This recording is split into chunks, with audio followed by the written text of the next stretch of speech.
Halo saudara, senang sekali saya Ima dari Sasmita kembali hadir menyapa Anda dengan sejumlah informasi teraktual, tajam, dan terpercaya. Selama 60 menit ke depan saya akan menemani Anda dengan sejumlah berita yang sudah disiapkan tim redaksi Liputan 6 SCTV daerah Jawa Timur di antaranya. Misteri gadis tewas di indekos Kediri terkuak, korban ternyata diracun potasium oleh mantan pacar. Truk hantam bus perusahaan di Jalan Jenuh Tuban, 1 korban tewas dan 4 luka.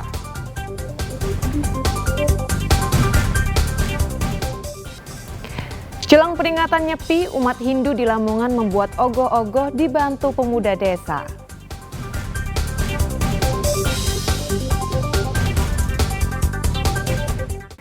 Saudara, misteri gadis yang ditemukan tewas dalam kondisi mulut berbusa di sebuah indekos di kota Kediri akhirnya terkuak. Korban ternyata diracun potasium oleh mantan kekasihnya karena cemburu buta. Kasus temuan gadis yang ditemukan tewas dengan mulut berbusa di sebuah indekos di kota Kediri pada 20 Februari 2024 lalu akhirnya terkuak. Dari hasil penyelidikan kepolisian, korban YP yang masih berusia 16 tahun diduga tewas karena diracun potasium oleh FA. Pelaku tidak lain adalah pria mantan kekasih korban. Saat itu pelaku diduga merencanakan pembunuhan terhadap YP karena FA cemburu buta dan sakit hati korban memiliki kekasih baru. Kemudian pelaku sengaja mengajak korban meminum minuman keras di tempat kosnya. Saat korban pamit pergi membeli makanan ringan, pelaku mencampurkan potasium dengan minuman keras. Lalu saat tidak sadarkan diri, pelaku tega menyetubuhi korban. Diajak minum, kemudian memang yang beli minum juga dari tersangka, kemudian termasuk sudah membawa racun potas itu. Kemudian dari korban sendiri mungkin membeli snack termasuk untuk acara tersebut. Nah, pada saat memberi snack itu pelaku melaksanakan aksinya memasukkan racun potas kepada minuman korban seperti itu. Akibat perbuatannya, pelaku dijerat pasal berlapis terkait pembunuhan berencana, perlindungan anak, dan tindak kekerasan seksual dengan ancaman maksimal hukuman pidana mati. Danu Sukendro melaporkan dari Kediri. Saudara, diduga kesal ditolak utang, seorang pria di Lumajang membacok saudara iparnya. Setelah menganiaya, pelaku diduga membakar diri meski akhirnya berhasil diselamatkan warga. Muhammad Ali alias Bawon berusia 48 tahun, warga desa Pronojiwo, Lumajang dilarikan ke Rumah Sakit Umum Dr. Haryoto Lumajang akibat mengalami luka bacok di sekujur tubuhnya. Bawon dianiaya saudara iparnya, Bintoro Adi, usia 56 tahun di halaman rumah korban. Usai penganiayaan, warga menemukan Bintoro yang terluka bakar di punggung dan kaki dalam mobil pribadinya. Diduga pelaku berusaha membakar diri usai menganiaya korban. Bintoro kemudian dilarikan ke Rumah Sakit Bayangkara Lumajang. Menurut warga, penganiayaan terjadi setelah kedua saudara ipar itu cekcok masalah utang. Diduga korban menolak memberikan utang sehingga pelaku kesal. Pelakunya gak tahu, Pak Bawon hanya bilang gini, saya dibacok uang Bu, dibacok uang, hanya gitu. Itu aja ya? Iya. Yang terlihat di sini ada berapa orang? Nggak ada, saya sendiri waktu itu. Nggak ada orang. Terus Ibu menolong? Pelakunya saya ya gak tahu. Pak Bawon, saya tanya Pak Bawon, pelakunya siapa? Gak tahu Bu, orangnya lari atau kemana gitu. Setelah sini sampean tolong gimana Bu?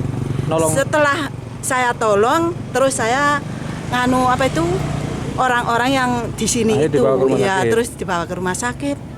Setelah kita datangi TKP, ada kejadian penganiayaan dengan modus pembacokan dengan menggunakan senjata tajam.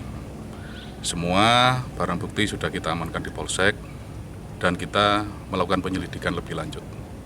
Untuk pelakuan? Untuk kondisi korban mengalami luka bacok, saat ini sudah mendapatkan perawatan medis di Rumah Sakit Lumajang.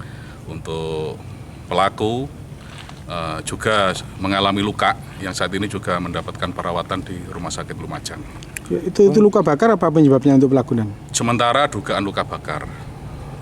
Kasus penganiayaan itu diselidiki unit Reskrim Polsek Pronojiwo.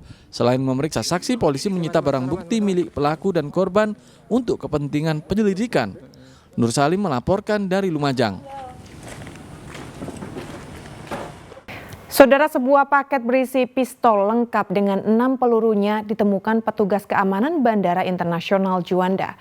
Dalam pemeriksaan, nama dan alamat pengirim tidak jelas, meski paket itu ditujukan ke Kabupaten Palu, Sulawesi Tengah. Paket berisi senjata api itu diketahui saat pemeriksaan dengan mesin sinar X. Pistol jenis Taurus PT-92 lengkap dengan 6 peluru kaliber 9 mm dimasukkan tas hitam dan dibungkus plastik bergelembung atau bubble wrap. Paket itu hendak dikirim ke Palu, Sulawesi Tengah. Namun dari pemeriksaan sementara petugas, nama dan alamat pengirimnya tidak sesuai dengan yang tertulis dalam paket. Kita melaksanakan pengecekan juga pendataan awal, setelah itu akan kita limpahkan juga. Mungkin setelah ini proses dari Denpom Manunggal Juanda akan dilimpahkan serta dengan berita acaranya kepada Polres Sidoarjo. Siap. Dan terakhir, kalau secara kasat mata itu rakitan atau pabrikan? Pabrikan. Tapi memang ya kita nggak tahu sistem mereka. Tapi yang jelas barang ini dapat merisaukan kita lah karena istilahnya kita harus bisa menjaga hal-hal ini jangan sampai jadi upaya-upaya itu jadi lolos. Hasil penggagalan upaya penyelundupan senjata api ini akan diserahkan kepada pihak Polresta Sidoarjo agar dapat diselidiki siapa pengirim dan penerimanya. Zainul Fajar melaporkan dari Sidoarjo.